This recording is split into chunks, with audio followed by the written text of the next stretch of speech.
ಕಾರ್ಯಕ್ರಮ ಹಾಗೆ ಡೆಮಾನ್ಸ್ಟ್ರೇಷನ್ ಎಲ್ಲ ಆಯಿತು. ಪ್ರಕಾಶ್ ಅಂತ ಹೇಳಿ ಹೂವಿನ ಹಡಗಲಿಯಿಂದ ಕರೆ ಮಾಡಿದ್ದಾರೆ. ಸರ್ ನಮಸ್ಕಾರ, ಪ್ರಶ್ನೆ ಕೇಳಿ. ನಮಸ್ಕಾರ ಮೇಡಮ್, ನಾನು ಒಬ್ಬ ಫಸ್ಟ್ ಏಡ್ ಟ್ರೈನರ್, RLSS ರಾಷ್ಟ್ರೀಯ ಲೈಫ್ ಸೇವಿಂಗ್ ಸೊಸೈಟಿಯ ಒಬ್ಬ ಮೆಂಬರ್ ಸರ್. ಓಕೆ, ಇದು ನೀವು ಈ ಪ್ರೋಗ್ರಾಮ್ ಏನು ಮಾಡ್ತಾ ಇದ್ದೀರಾ ಎಲ್ಲ ಮೂವರಿಗೂ ನನಗೆ ತುಂಬ ಥ್ಯಾಂಕ್ಸ್ ಹೇಳ್ತೀನಿ. ಯಾಕಂತಂದರೆ ಈ ಒಂದು ಪ್ರೋಗ್ರಾಮನ್ನು ಯಾರು ಟಿ ವಿಯಲ್ಲಿ ಮಾಡಲಿಲ್ಲ ಇಲ್ಲಿವರೆಗೂ. ನನ್ನ ಸಣ್ಣ ಬಂದ್ಬಿಟ್ಟು ರೋಹಿತ್ ಟಿ ಅಂತಂದೇಳಿ, ಅವರು RLSS ಮೆಂಬರು, WHO ಮೆಂಬರ್, ಅವರು WHO ಇಂಡಿಯಾದಲ್ಲಿ ನಂಬರ್ 5 ನಂಬರ್ 6 ಪ್ಲೇಸಲ್ಲಿ ಇದ್ದಾರೆ, ಫಸ್ಟ್ ಏಡ್ ಮಾಡ್ತಾ ಇದ್ದಾರೆ. ಅವ್ರು ಬೆಂಗಳೂರಿನಲ್ಲೇ ಇದ್ದಾರೆ ಈಗ.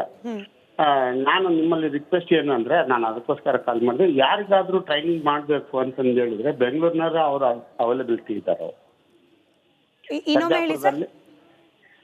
ರೋಹಿತ್ ಪಿ ಅಂತ. ಅಲ್ಲ, ನೀವು ಟ್ರೈನಿಂಗ್ ಬಗ್ಗೆ ಏನೋ ಹೇಳಿದ್ರಿ. ಅವರು ಟ್ರೈನಿಂಗ್ ಮಾಡ್ತಾರೆ, ಫಸ್ಟ್ ಏಡ್ ಟ್ರೈನಿಂಗ್ ಮಾಡ್ತಾರೆ. ಫಸ್ಟ್ ಏಡ್ ಅಲ್ಲಿ 20 ಪ್ರೋಟೋಕಾಲ್ಸ್ ಇದೆ. ಸ್ನೇಕ್ ಬೈಟ್, ಆಮೇಲೆ ಆಕ್ಸಿಡೆಂಟ್ ಆದ್ರೆ ನೀರಲ್ಲಿ ಮುಳುಗಿದ್ರೆ, ಆಮೇಲೆ ಇದು CPR. ನಂಬರ್ ಹೇಳ್ಬಿಡಿ ಸರ್, ಅವ್ರದ್ದು ಕಾಂಟ್ಯಾಕ್ಟ್ ನಂಬರ್ ಹೇಳಲಿಕ್ಕೆ ಸಾಧ್ಯ ಆದ್ರೆ. 8951 97944. Right sir, thank you so much. ನಮ್ಮ ವೀಕ್ಷಕರಿಗೆ ಇದು ಸಹಾಯ ಆಗಲಿ ಅಂತ ಹೇಳಿ ನಾನು ಕೂಡ ಭಾವಿಸ್ತೀನಿ. ನೀಲಕಂಠ ಅಂತ ಹೇಳಿ ಮತ್ತೊಂದು ಕರೆ ಇದೆ. ಸರ್ ನಮಸ್ಕಾರ, ಪ್ರಶ್ನೆ ಕೇಳಿ. ನಮಸ್ತೆ ಮ್ಯಾಮ್. ನಮಸ್ತೆ ಮ್ಯಾಮ್, ನನ್ನ ಹೆಸರು ನೀಲಕಂಠ ಅಂತ, ಹೇಳಿ. ಆನೇಕಲ್ಲಿಂದ. ಹಾ ಮ್ಯಾಮ್, ಈಗ ಹಾಸನ ಕಡೆನೇ ಜಾಸ್ತಿ ಆಗ್ತಾ ಇದೆ ಅಲ್ಲ, ಅದಕ್ಕೆ ನಮ್ಗೆ ಆ ಕಡೆನೇ ಆಗೋದು ಯಾಕೆ ಅಂತ ನಮ್ಗೆ ಡೌಟ್. ಓಕೆ, ಅದಕ್ಕೋಸ್ಕರ ಕೇಳಬೇಕು.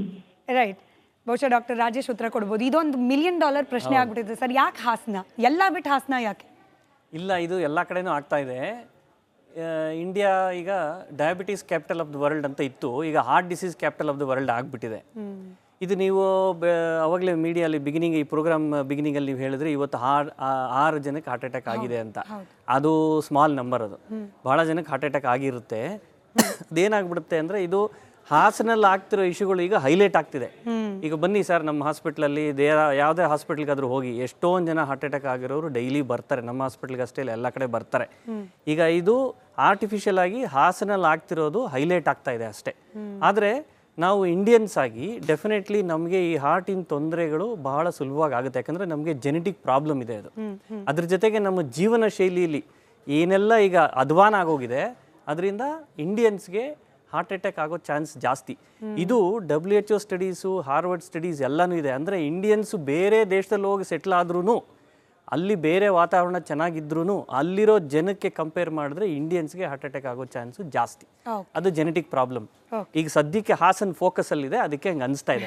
ಹಾಸನದವ್ರು ಭಯ ಪಡೋ ಅವಶ್ಯಕತೆ ಇಲ್ಲ, ಜಾಗ್ರತೆ ಅರಿವಿದ್ರೆ ಸಾಕು ಅಂತ ಹೇಳಿ ವೆಂಕಟೇಶ್ ಅಂತ ಮೈಸೂರಿನಿಂದ ಕರೆ ಮಾಡಿದ್ದಾರೆ. ನಮಸ್ಕಾರ ವೆಂಕಟೇಶ್ ಅವರೇ, ಪ್ರಶ್ನೆ ಕೇಳಿ. ನಮಸ್ತೆ ಮೇಡಮ್. ನಮಸ್ತೆ ಮೇಡಮ್, ಒಳ್ಳೆ ಕಾರ್ಯಕ್ರಮ ಇದು. ಡಾಕ್ಟರ್ಸ್ಗೆ, ನಿಮ್ಗೆ ಎಲ್ಲರಿಗೂ ಕೂಡ ನಾನು ಧನ್ಯವಾದಗಳು ಸಲ್ಲಿಸ್ತಾ ಇದ್ದೀನಿ. Thank you sir. ಅದ್ರ ಜೊತೆಗೆ ನನಗೆ 71 ಇಯರ್. ಈಗ 3 ವರ್ಷದಲ್ಲಿ ಸ್ಟಂಟ್ ಹಾಕಿದ್ದಾರೆ ಮೇಡಮ್. 2 ಸ್ಟಂಟ್ ಒಂದೇ ದಿನ ಹಾಕಿದ್ರು, ಜಯದೇವ್ ಹಾಸ್ಪಿಟಲ್ ಮೈಸೂರಲ್ಲಿ. ಚೆನ್ನಾಗಿದ್ದೀನಿ. ಒಂದೊಂದ್ಸಾರಿ ಹೆಚ್ಚಿಗೆ ನಡೀಕಾಗಲ್ಲ, ಸ್ವಲ್ಪ ಕಾಲು ಸೋತ್ಕೊಂಡಾಗುತ್ತೆ. ಆಮೇಲೆ ನಾನು ನಿಮ್ಮ ವಾಹಿನಿ ಮೂಲಕ ಸರ್ಕಾರಕ್ಕೆ ಒಂದು ಮನವಿ ಮಾಡ್ಕೊತಾ ಇದ್ದೀನಿ ಮೇಡಮ್. ಎಲ್ಲಾ ಜಿಲ್ಲೆಗಳಲ್ಲಿ ಯಾಕೆ ಜಯದೇವ ಆಸ್ಪತ್ರೆನ ಯಾಕೆ ತೆಗಿಬಾರ್ದು? ಅವ್ರು ಟ್ಯಾಕ್ಸ್ ಕಟ್ಟಲ್ವಾ? ಸರ್ಕಾರ ಇದ್ರ ಬಗ್ಗೆ ಗಮನ ಹರಿಸಬೇಕು. ಆಗ ಹೆಚ್ಚಿಗೆ ಪ್ರಾಣ ಉಳಿತವೆ ಅಂತ ನನ್ನ ಒಂದು ಆಸೆ. ನಿಮ್ಮ ಈ ಮನವಿ ನಮ್ಮ ಸರ್ಕಾರಕ್ಕೆ ತಲುಪಲಿ, ಆರೋಗ್ಯ ಸಚಿವರಿಗೆ ತಲುಪಲಿ ಅಂತ ಹೇಳಿ ನಾವು ಕೂಡ ಭಾವಿಸ್ತೀವಿ ಸರ್. 71 ಅಂದ್ರಿ, 91ನೇ ವಯಸ್ಸಿನಲ್ಲಿ ಮತ್ತೆ ಮಾತಾಡೋಣ ಸರ್. ನೀವು ಅಷ್ಟು ಆರೋಗ್ಯ ಹಾಗೆ ಆಯಸ್ಸು ದೇವರು ನಿಮಗೆ ಕೊಡಲಿ ಅಂತ ನಾನು ಭಾವಿಸ್ತೀನಿ. ಥ್ಯಾಂಕ್ ಯು ಸೋ ಮಚ್ ಕರೆ ಮಾಡಿದ್ದಕ್ಕೆ. ಬಹುಶಃ ಡಾಕ್ಟರ್ ರಾಜೇಶ್ ಹೇಳ್ತಾ ಇದ್ರಿ, ಈಗ ಆಲ್ರೆಡಿ ಹಾರ್ಟ್ ಪ್ರಾಬ್ಲಮ್ ಇರೋರು ಮತ್ತಷ್ಟು ಎಚ್ಚರಿಕೆಯಿಂದ ಇರೋ ರೀತಿಯ ಪರಿಸ್ಥಿತಿ ಏನಾದರೂ ಇದೆಯಾ ಇವಾಗ ಅಂತ ಹೇಳಿ. ಈಗ ಎಲ್ಲರೂ ಪ್ಯಾನಿಕ್ ಆಗ್ತಿದ್ದಾರೆ, ಈಗ ನಂಬರ್ಸ್ ಹೆಚ್ಚಾಗ್ತಿದೆ ಅನ್ನೋ ರೀತಿಯಲ್ಲಿ ವಾತಾವರಣ. ಹಾಗಾಗಿ ಪ್ರಶ್ನೆ ಅಲ್ಲ, ಈಗ ಅಶ್ವಥ್ ಅವರಾದ್ರೂ ಹೇಳ್ಬೋದು, ನೀವಾದ್ರು.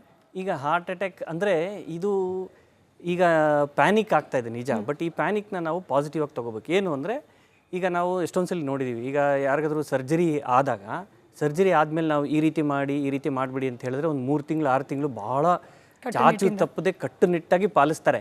ಆಮೇಲೆ ಚೆನ್ನಾಗಾಗ್ಬಿಟ್ರೆ ನಿಧಾನಕ್ಕೆಲ್ಲ ಮರ್ತೋಗ್ಬಿಡುತ್ತೆ. ಸೊ ಈಗ ಇದೇನು ಪ್ಯಾನಿಕ್ ಆಗಿದೆ, ಈ ಸಂದರ್ಭನ ಉಪಯೋಗಿಸ್ಕೊಳ್ಳಿ, ದಯವಿಟ್ಟು ಎಲ್ಲ ಪಬ್ಲಿಕ್ ಉಪಯೋಗಿಸ್ಕೊಳ್ಳಿ ನೀವು. ಈ ಟೈಮಲ್ಲಿ ಏನು ಅಂದರೆ, ಏನಿದು ಹಾರ್ಟಿನ ತೊಂದರೆ ಅಂದರೆ ಏನು, ಯಾಕೆ ಬರುತ್ತೆ, ಯಾರಿಗೆ ಬರುತ್ತೆ, ಹೇಗೆ ಬರುತ್ತೆ, ಪತ್ತೆ ಹಚ್ಚೋದು ಹೇಗೆ, ಅದಕ್ಕೆ ಏನು ಟ್ರೀಟ್ಮೆಂಟು, ಇದನ್ನು ತಿಳ್ಕೊಳ್ಳಿ. ನೀವು ತಿಳ್ಕೊಳ್ಳಿ, ನಿಮ್ಮ ಫ್ರೆಂಡ್ಸು ಫ್ಯಾಮಿಲಿ ಎಲ್ಲರಿಗೂ ಹೇಳಿ, ನೀವೇ ನೋಡಿ ಯಾರಿಗೆ ತೊಂದರೆ ಇದ್ದರೆ ಅವರು ಚೆಕಪ್ ಮಾಡಿಸಿ ಟ್ರೀಟ್ಮೆಂಟ್ ಮಾಡಿಸಿ. ಇದು ಪ್ಯಾನಿಕ್ ಆಗೋ ಅವಶ್ಯಕತೆನೇ ಇಲ್ಲ. ಇದಕ್ಕೆಲ್ಲ ಟ್ರೀಟ್ಮೆಂಟ್ ಇದೆ, ಇದನ್ನು ತಡಿಬೋದು. ಮೋಸ್ಟ್ ಇಂಪಾರ್ಟೆಂಟು ನೀವು ಪ್ರಯತ್ನ ಮಾಡಿ ಅದನ್ನು ಕಲ್ತ್ಕೊಂಡು ಅದನ್ನು ಅಪ್ಲೈ ಮಾಡಿ. ಡಾಕ್ಟರ್ ಅಶ್ವಥ್, ಮಕ್ಕಳ ಬಗ್ಗೆನೂ ಕೂಡ ಪೋಷಕರಿಗೆ ಆತಂಕ. ಯಾಕಂದರೆ 14, 15, ಇವತ್ತು 17 ವರ್ಷದ ಯುವಕ ಕೂಡ ಸಾವನ್ನಪ್ಪ ಹಾರ್ಟ್ ಅಟ್ಯಾಕಿಂದ ಅಂತ ಹೇಳಿ. ಆ್ಯನ್ಯುವಲ್ ಹೆಲ್ತ್ ಸ್ಕ್ರೀನಿಂಗ್ ಬಗ್ಗೆ ಸರ್ಕಾರ ಕೂಡ ಸ್ಟ್ರೆಸ್ ಮಾಡ್ತಾ ಇದೆ. ಮಕ್ಕಳಿಗೆ ಅದು ಎಷ್ಟು ಇಂಪಾರ್ಟೆಂಟ್ ಅಂತ? ಸೊ ಮಕ್ಕಳಿಗೆ ಯೂಶಲಿ ಇದು ಹಾರ್ಟ್ ಅಟ್ಯಾಕ್ ಅನ್ನೋದು ಸ್ವಲ್ಪ ರೇರ್. ಆ ಹಾರ್ಟ್ ಅಟ್ಯಾಕ್ ಏನು ಕಾಸ್ ಇದೆ, ಈಗ ಆಲ್ರೆಡಿ ಸರ್ ಹೇಳ್ದಂಗೆ ಜೆನೆಟಿಕ್ ಕಾಸ್ ಇರ್ಬೋದು, ಅಥವಾ ಬೇರೆ ಏನಾದರೂ ಮೆಟಬಾಲಿಕ್ ಕಾಸ್ ಇದೆಯಾ, ಅಥವಾ ಏನಾದರೂ ಎರಿದ್ಮೆ ಇದೆಯಾ ಹಾರ್ಟಲ್ಲಿ ಏನಾದರೂ. ಯೂಶಲಿ ಚಿಕ್ಕ ಬಾರ್ನ್ ಆದಾಗ ಸ್ಕ್ರೀನಿಂಗ್ ಮಾಡ್ತಾರೆ, ಅದರಲ್ಲಿ ಏನಾದರೂ ಇದ್ದು ಮಿಸ್ ಆಗಿದೆಯಾ, ಅದೇನಾದರೂ ಇದ್ದು ನಾವು ಕರೆಕ್ಟ್ ಮಾಡಿಲ್ವಾ ಅಂಥದ್ದನ್ನೆಲ್ಲ ನಾವು ನೋಡಬೇಕಾಗತ್ತೆ. ಯೂಶಲಿ 17 ಇಯರ್ಸಲ್ಲೆಲ್ಲ ಹಾರ್ಟ್ ಅಟ್ಯಾಕ್ ಅನ್ನೋದು ಕಡಿಮೆ, ಕಾರ್ಡಿಯಕ್ ಅರೆಸ್ಟ್ ಆಗೋ ಚಾನ್ಸಸ್ ಇರುತ್ತೆ. ಆ ಅರೆಸ್ಟ್ ಆಗೋಕ್ಕೆ ಏನು ಕಾರಣ ಇದೆ ಅದನ್ನು ನಾವು ನೋಡಬೇಕಾಗತ್ತೆ.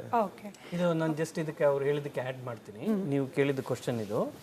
ಈಗ ನಮ್ಮ ಜೀವನ ಶೈಲಿ ಎಷ್ಟು ಅಧ್ವಾನ ಆಗೋಗಿದೆ ಅಂತಂದರೆ, ಈಗ ಯಾರಾದರೂ ಬಂದವ್ರಿಗೆ ನಿಮ್ಗೆ ಈ ಥರ ತೊಂದರೆಗಳಿದೆ, ಇದರಿಂದ ಹಾರ್ಟ್ ಪ್ರಾಬ್ಲಮ್ ಆಗ್ಬೋದು ಅಂದರೆ, ನಾನು ಹುಟ್ಟಿದಾಗಿಂದ ಇದನ್ನು ಮಾಡ್ತಾ ಇದ್ದೀನಿ ಅದು ಹಿಂಗಾಗುತ್ತೆ ಅಂತಾರೆ. ಅಂದರೆ ಯಾರಿಗೂ ಅರಿವೇ ಆಗ್ತಾ ಇಲ್ಲ. ನಮ್ಮ ಜೀವನ ಶೈಲಿಯಲ್ಲಿ ಎಲ್ಲ ಅಧ್ವಾನ ಆಗೋಗಿ ಹಾರ್ಟ್ ತೊಂದರೆ ಆಗೋವಂಥ ಭಾಳಷ್ಟು ಕಾರಣಗಳಿದೆ.